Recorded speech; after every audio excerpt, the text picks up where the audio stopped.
Let me tell you something most people never understand until it's too late. Until their hair is gray, their soul is tired, and their time is almost up. You cannot and should not try to please everyone. I know that sounds obvious, but look closer. Every time you agree to something that violates your intuition, every time you swallow your voice to keep the peace, every time you shrink yourself just to be liked, you're not keeping harmony. You're trading your future for approval.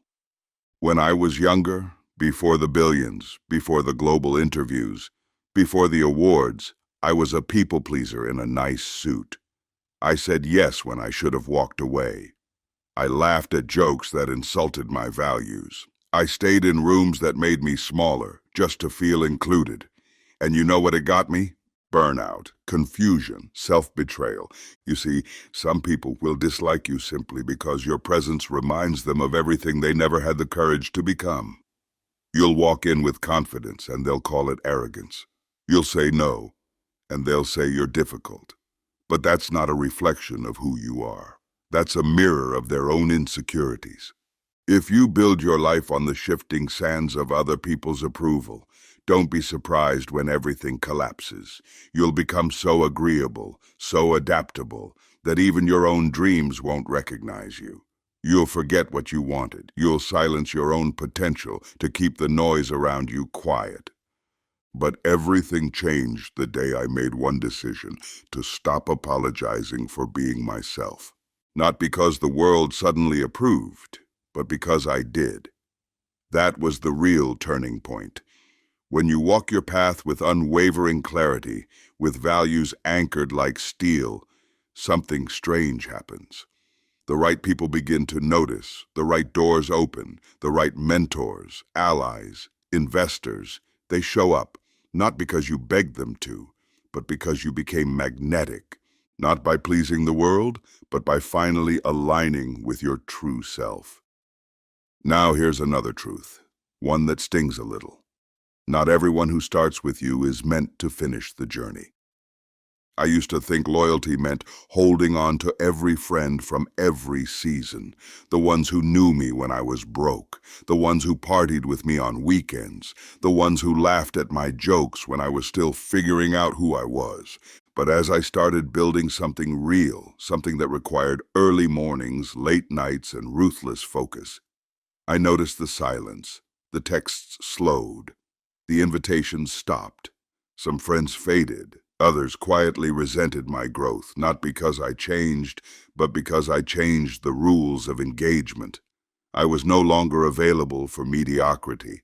At first I grieved that. I took it personally. I thought, did I do something wrong? But then I realized the deeper truth. Proximity is not friendship. Familiarity isn't loyalty.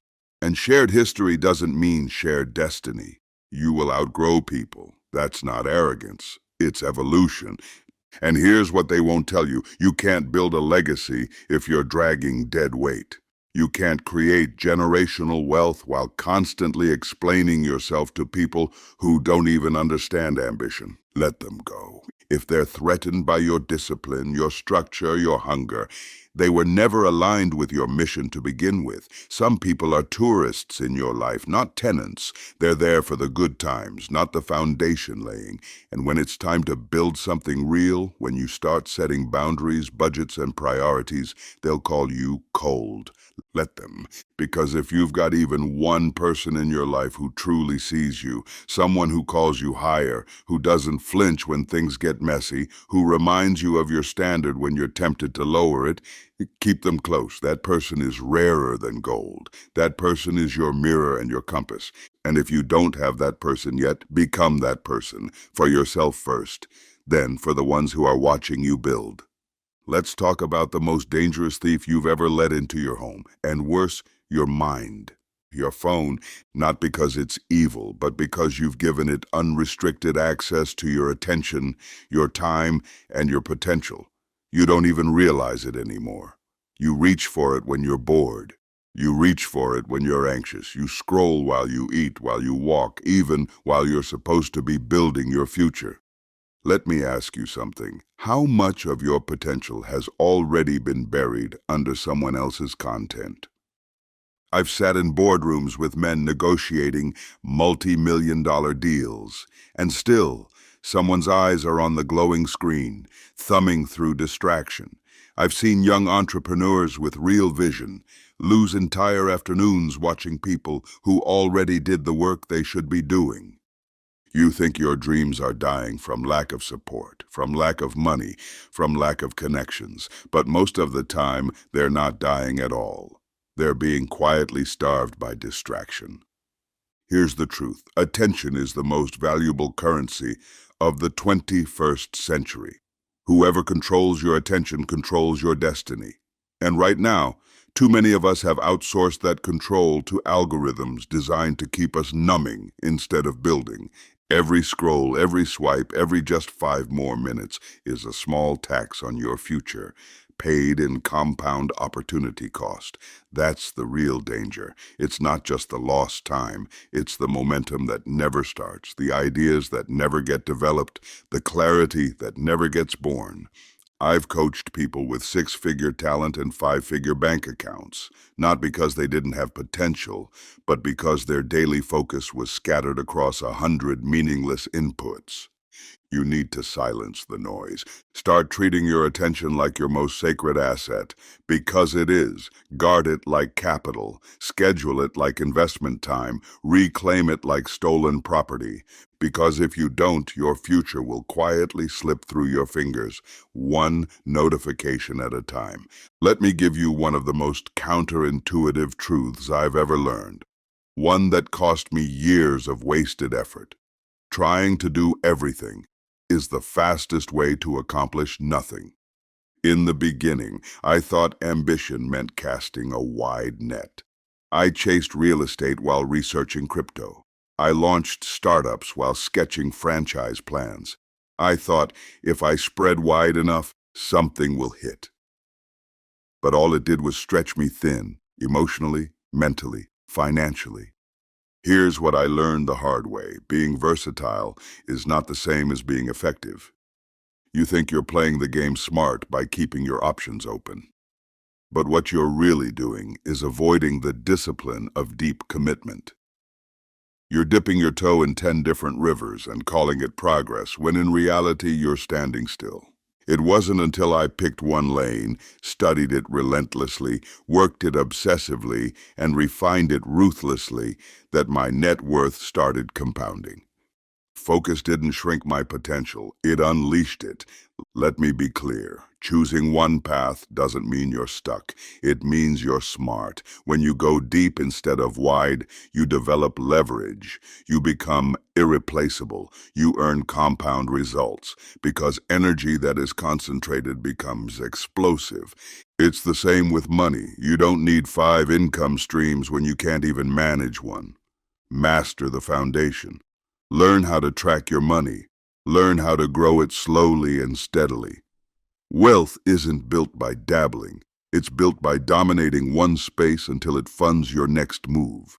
You want momentum. You want that feeling of progress where every day stacks on the next like bricks in a fortress. Then stop scattering. Start building in one direction until it bends the world toward you. The world rewards clarity. And nothing creates clarity faster than focus. Let me destroy a myth that's quietly ruining lives. Happiness is not waiting for you at the top of some financial mountain. I know what you've been told, that the $1 million bank account will fix it, that the beachfront property will heal it, that the perfect partner, the new car, the fancy title will finally make you feel complete. I believed that once too. And then I got it, all of it, the money, the press, the parties, the penthouses. I had everything that people put on vision boards. And do you know what I discovered? Those things are loud, but they don't last. They excite you for a day, maybe a week, but eventually the thrill fades, the noise dies down, and you're left alone with your habits, your regrets, and your thoughts. Happiness is not a destination. It's not a jackpot you hit once and then bask in forever. It's not a trophy you win after enduring enough hustle. It's a byproduct. a byproduct of how you move through the struggle, of how you design your days, of how you treat yourself when no one's watching. It's built in the rituals, how you show up, how you save, how you think, how you invest. Happiness is waking up with purpose, not just plans. It's knowing your money is working for you, not owning you.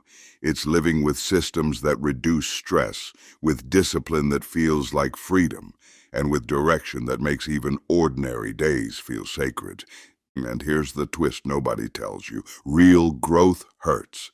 It doesn't look like glow-ups and victories. It looks like saying no to easy money, like walking away from people you've outgrown, like deleting apps that steal your time, like downsizing your lifestyle to upgrade your future.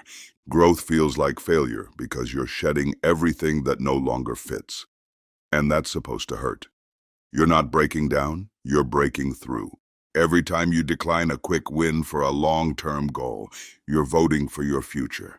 Every time you pass on pleasure for purpose, you're planting seeds for a harvest that compound interest can't even measure. The journey is messy, but if you're willing to stay with it, disciplined, focused, intentional, what you build will feel better than anything you ever chased.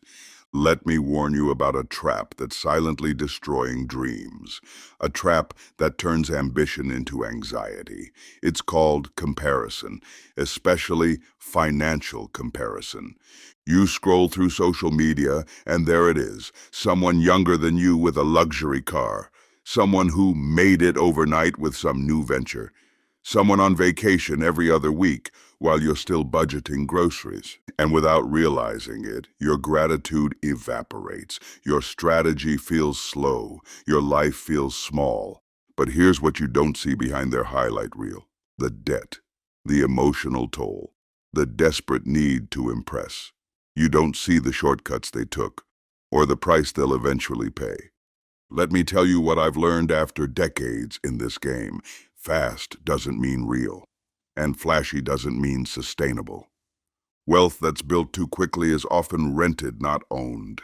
Because speed without wisdom creates instability. It's like building a skyscraper on sand. It might rise fast, but it's going to fall faster. So if your journey feels slow, good. It means you're building something real, something rooted, something you can actually pass down, not just post about. In finance, the tortoise always wins because compounding rewards patience, not panic. The ones who build quiet systems, who save consistently, who invest without chasing trends, those are the people who end up with legacy wealth. And here's the deeper truth. You are not behind. You are on your own timeline. There is no universal scoreboard, no master calendar where success is assigned to a certain age. What matters is that you move forward, deliberately, consistently, intelligently. Forget viral success. Focus on measured mastery. Stop comparing your behind the scenes with someone else's highlight reel. You don't know what they sacrificed. You don't know what they'll regret later. All you know is that your journey is yours, and it's worth protecting. So keep going, quietly, steadily, intentionally. The only race that matters is the one where you cross the finish line, on your terms, with your integrity intact. Let's talk about a place most people are afraid to admit they've been. Rock bottom. It's the place where everything familiar disappears. The business fails.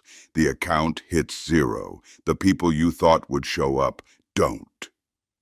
You lie awake at night wondering if you've wasted your time, your energy, your life. You're not just broke, you feel broken. I've been there more than once. And let me tell you something I wish someone had told me earlier. Rock bottom is not your end. It's your rebirth.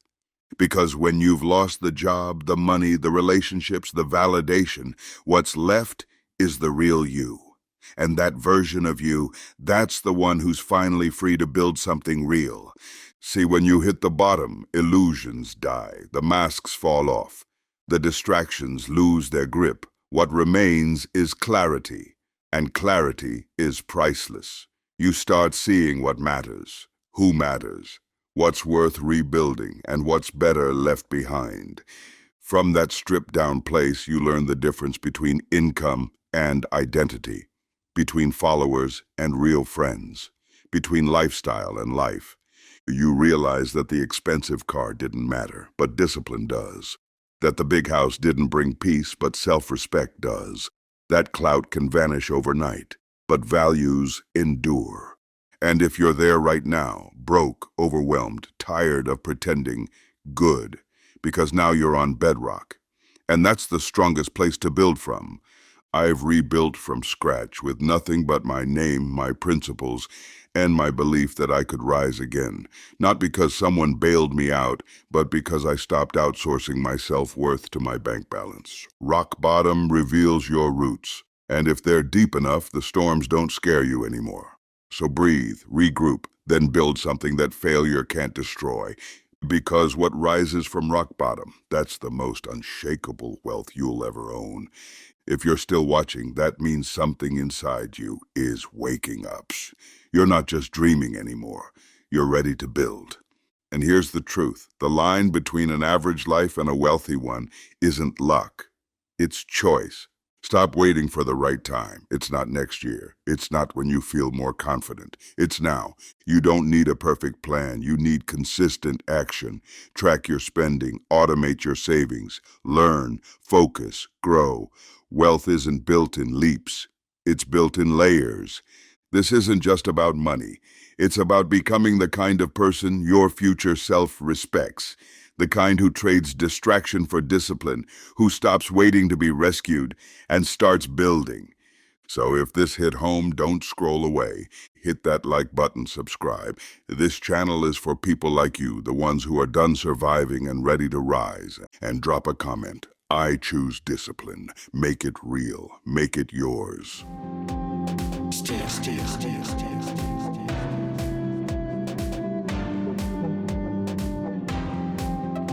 Procura da sua